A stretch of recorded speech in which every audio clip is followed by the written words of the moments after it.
So Rahu கேதுக்கள் 6 12 இருப்பது வந்து ஓரளவுக்கு பரவாயில்லை. சில பண விஷயத்தில் கொஞ்சம் கடன் விஷயத்துல எல்லாம் ஓரளவுக்கு பரவாயில்லாத அமைப்பு. பட் இருந்தாலும் அந்த சனி வந்து எல்லா ராசிக்காரர்களுக்கும் ஓரளவுக்கு நன்மை சொல்லும் பொழுது இந்த மீன ராசிக்காரர்களுக்கு சில விஷயங்கள் பாதகமாக, சில விஷயங்கள் கான்சென்ட்ரேட்டடாக சீரியஸாக பார்க்கக்கூடிய அமைப்புகள்.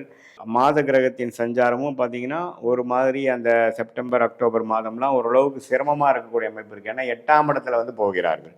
6ஆம் வீட்டு அதிபதியாக சூரியனே 8 நீச்சமாகக்கூடிய அமைப்புகளாக இருக்கு. செப்டம்பர் அக்டோபர் மாதத்தில் பூரட்டாதியிலிருந்து உத்திரட்டாதி நட்சத்திரத்தில் வந்து சனி பகவான் சஞ்சரிக்க போகிறார், டிராவல் பண்ண போகிறார். உத்திரட்டாதி நட்சத்திரக்காரங்களாம் கொஞ்சம் கேர்ஃபுல்லாக இருக்கணும். சனி பகவான் அங்கே தான் வந்து. வணக்கம் டிவோட்டி நேஷன் தமிழ் சேனல் நேர்களே, நான் உங்கள் அன்பான சயின்டிஃபிக் வேதிக் அஸ்ட்ராலஜர் அஸ்ட்ரோரஞ்சி பேசுகிறேன். நல்லது நினைப்போம், நல்லதே நடக்கும்.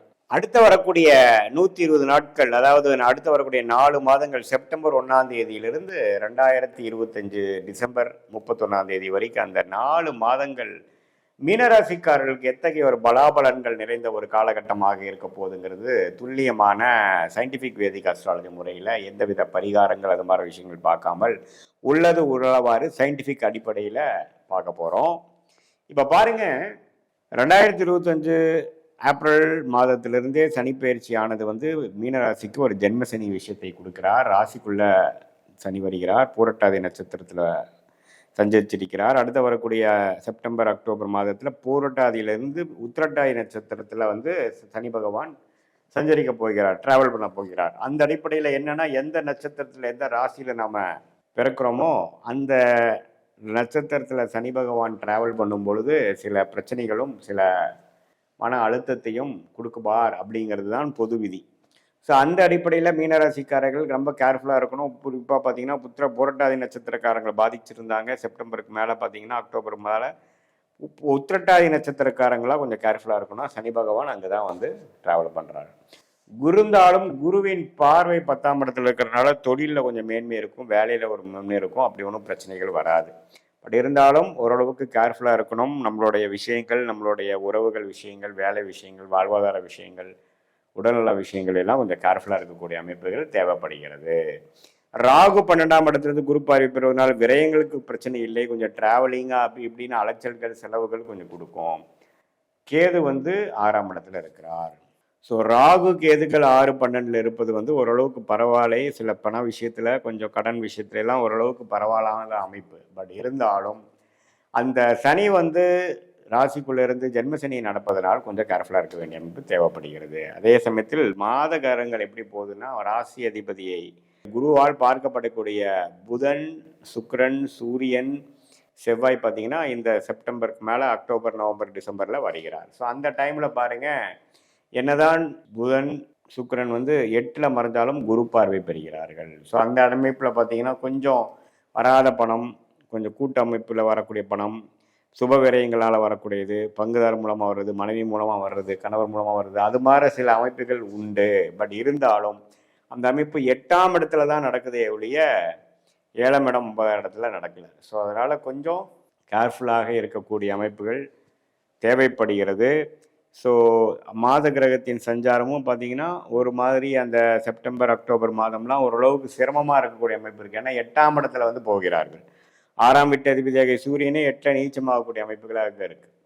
ஸோ பொதுவாக பார்க்கும் பொழுது எல்லா ராசிக்காரர்களுக்கும் ஓரளவுக்கு நன்மை சொல்லும் பொழுது இந்த மீன ராசிக்காரர்களுக்கு சில விஷயங்கள் பாதகமாக, சில விஷயங்கள் கான்சென்ட்ரேட்டடாக சீரியஸாக பார்க்கக்கூடிய அமைப்புகள், உறவுகள் விஷயத்தில், பண விஷயத்தில், உடல்நல விஷயத்தில், கரியர் விஷயத்தில், நம்ம எடுக்கக்கூடிய டெசிஷன் விஷயத்துல எல்லாம் பார்க்கக்கூடிய அமைப்புகள் தேவைப்படுகிறது.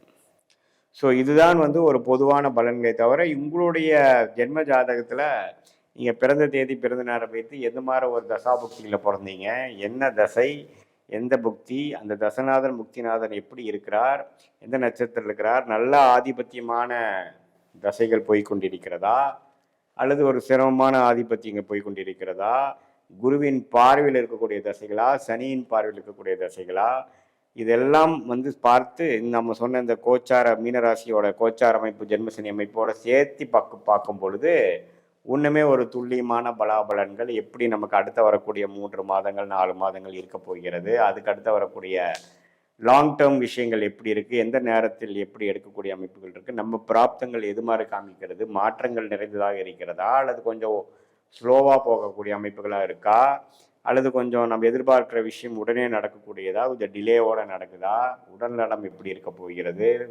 நம்மளுடைய நிதி நிலைமை, வேலை மாற்றம், வேலை உயர்வு, தொழில், அது மாதிரி விஷயங்கள்லாம் நம்ம வந்து எப்படி காட்டுது நம்ம ஜாதகத்தில் அப்படிங்கிறத இந்த பொது பலனையும் இந்த துல்லியமான உங்கள் ஜாதக பலனையும் மிக்ஸ் பண்ணி பார்க்கும் பொழுது அடுத்த வரக்கூடிய ஷார்ட் டேர்ம் லாங் டேர்மில் எது மாதிரி முடிவுகள் எடுக்கலாம், எது வந்து நமக்கு சாதகமாக முடியும், எது மாதிரி விஷயங்கள் நமக்கு பாதகமாக முடியுங்கிறது சயின்டிஃபிக் வேதிக் அஸ்ட்ராலஜி முறையில் எதையும் மிகைப்படுத்தாமல் உள்ளது உள்ளவாறு பார்த்து அதுக்கு தகுந்த மாதிரி வாழ்க்கையில் வரக்கூடிய திட்டங்களை நம்ம தீட்டி அதுக்கு தகுந்த மாதிரி நடவடிக்கைகளை நம்ம பிளான் பண்ணி நம்ம வாழ்க்கையை அமைச்சுக்குவேனால் தேவையற்ற செலவுகள், தேவையற்ற சமய விரயங்களை தவிர்த்து தேவையற்ற எதிர்நீச்சலான செயல்கள் பெற்று எளிதில் நமக்கு என்ன கர்மாவோ அதுக்கு தகுந்த மாதிரி ஒரு அமைப்பை நாம் எளிதில் செய்யும் பொழுது வாழ்க்கையில் ஒரு கிளாரிட்டியோட பிரச்சனை இல்லாமல் எளிதில் நமக்கு செய்யக்கூடிய கோல்ஸ், அது எந்த ஒரு வேலை வாய்ப்பு கோலாக இருந்தாலும் சரி, வேலை மாறுறதா இருந்தாலும் சரி, அதே சமயத்தில் வெளிநாடு போகக்கூடிய விஷயங்கள், ட்ராவலிங் விஷயங்கள், உடல்நல விஷயங்கள், அதே சமயத்தில் கரியரில் வந்து ஹையர் ஸ்டடீஸ் போகக்கூடிய விஷயங்கள், திருமண விஷயங்கள், காதல் விஷயங்கள், உறவுகள் விஷயங்கள், இது சொத்து விஷயங்கள், இது எல்லாமே வந்து நம்மளுடைய ஒரு பாவம் நம்ம ஜாதகத்தில் 1ஆம் பாவத்திலேருந்து 12ஆம் பாவம் வரைக்கும் இந்திய வேத ஜோதிடத்தில் சயின்டிஃபிக் அடிப்படையில் நம்ம பார்த்து நாம் இப்போ பார்த்து வரக்கூடிய அந்த கோச்சார் அமைப்பாகிய சனி, கேது, ராகு, குரு, இந்த மாத கிரகத்தின் ஆகிய சூரியன், சந்திரன், செவ்வாய், சுக்கிரன், புதன் எல்லாம் சேர்த்து வைத்து பார்க்கும் பொழுது எப்படி வந்து வாழ்க்கை நமக்கு பிராப்தம் இருக்குது, நம்மளுடைய ஜாதகம் எதை நோக்கி போகக்கூடிய அமைப்பு இருக்குது, நமக்கு எது சரியாக வரும், எது சரியாக வராது, எந்த நேரத்தில் எந்த முடிவு எடுத்தால் நமக்கு பாதகமாக இல்லாமல் எந்த நேரத்தில் நம்ம வந்து வேகமாக போகணும், எந்த நேரத்தில் நம்ம கொஞ்சம் அடக்கி வாசிக்கணும் அப்படிங்கிற மாதிரி எல்லா விஷயங்களும் மாணவர்களாக இருந்தாலும் சரி, சீனியர் சிட்டிசனாக இருந்தாலும் சரி, நடுத்தர வயதினராக இருந்தாலும் சரி, இளம் வயதினர் அதாவது 23 25 வயசு காலேஜ் முடிட்டு வெளியில் வரவங்களா இருந்தாலும் சரி, அல்லது கல்யாணமான புதிய தம்பதிகளாக இருந்தாலும் சரி, குழந்தை பிறப்பை எதிர்பார்க்குறவங்களா இருந்தாலும் எந்த மாதிரி ஒரு அமைப்பு நமக்கு இருக்கிறது தந்து அந்த தகுந்த மாதிரி ஒரு வாழ்க்கையை நம்ம அமைத்து கொள்வேயானால் தேவையற்ற பண விரயங்கள், தேவையற்ற வந்து சமய விரயங்களை தவிர்த்து நம்மளுடைய கோச்சார் அமைப்பு சனி, ராகு, கேது, குரு எப்படி காட்டுறாங்க அதே மாதிரி நம்மளுடைய ஜென்ம ஜாதகத்தில் இருக்கக்கூடிய தசாபுக்திகள் எது மாதிரி வருது, இப்போ கோச்சாரம் நமக்கு சப்போர்ட் பண்ணுதா, சீக்கிரமாக நடக்கிற மாதிரி சப்போர்ட் பண்ணுதா, அல்லது டிலேவாக வர மாதிரி இருக்கா, எந்த நேரத்தில் எது செய்வது நல்லது எப்படிங்கிறது நம்மளுடைய பிராப்தங்கள் வந்து வரக்கூடிய மாதத்தில் வரக்கூடிய ஆண்டுகளில் எப்படி இருக்குங்கிறதை தெரிந்து அதுக்கு தகுந்த மாதிரி முடிவுகளை எடுத்து நம்ம காய் நகர்த்தும் போது தேவையற்ற அதாவது நம்ம தேவையில்லாத ஒரு வேலையில் செய்கிறது, இது நேரங்கட்ட நேரத்தில் நம்ம மாறுறது, அப்புறம் மாறிட்டு முழிக்கிறது, அல்லது பார்த்தீங்கன்னா ஒரு ஒரு சுபமே ஒரு விரயமே பண்ணுறோம் அப்படின்னா இந்த நேரத்தில் பண்ணுறது நல்லதா, எப்போ இருந்தால் நமக்கு பிராப்தங்கள் இருக்குது, நம்மளுடைய நேரம் எப்போ நல்லா இருக்குது, அந்த டைமில் பண்ணால் ப்ராஃபிட் அதிகமாக வருமா, எது மாதிரி விஷயங்கள்லாம் இருக்குங்கிறது நம்மளுடைய தசா புக்திகள் அந்தரம் சூக்ஷம லெவலில் நம்ம பிரித்து பார்த்து நட்சத்திரம் எப்படி இருக்குது, அந்த நட்சத்திரத்தில் எந்த கிரகங்கள் இருக்குது, எந்தெந்த கிரகம் எது மாதிரி அமைப்பு கொடுக்குது, உங்களுக்கு யோகமான தசைகள் எப்போ வருது, யோகமான புக்தி எப்போ வருது, அப்போ அல்லது இப்போ போயிட்டுருக்கிறதே என்னதான் மீனராசிக்கு ஜென்மசனி நடந்தாலும் ஓரளவுக்கு நல்ல அமைப்பு தான் போகுதாங்கிறது கூட்டி கழித்து நம்ம பார்க்கும் பொழுது சயின்டிஃபிக் வேதிக் அஸ்ட்ராலஜி முறையில் துல்லியமான பலன்கள் செய்து அதுக்கு தகுந்த மாதிரி வாழ்க்கை முடிவுகளை நீங்கள் எடுத்து வாழ்க்கையில் வெற்றி பெற முடியும் என்று நான் சொல்ல விரும்புகிறேன். மீண்டும் மற்றொரு காணொலியில் சந்திப்போம். நன்றி, வணக்கம்.